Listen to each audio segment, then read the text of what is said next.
po yung tinatawag na Chenopodium album or wild spinach, lamb's quarter, goosefoot.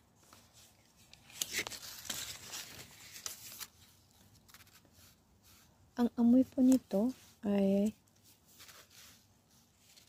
parang yung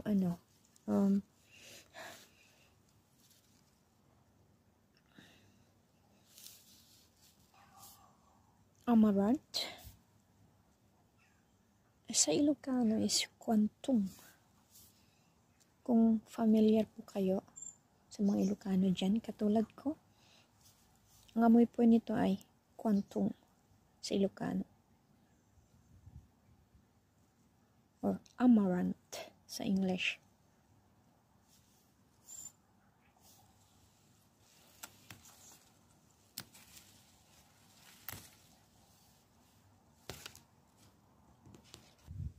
Hindi ko po sila itinanim, ay kusa silang tumubo.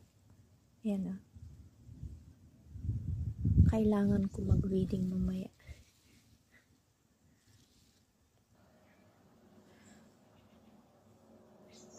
Ayan o, nagkalat.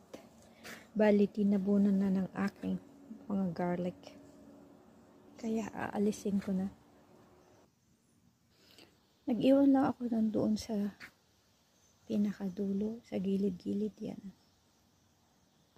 Tapos, ito, ginugot ko na. Lamb's quarters.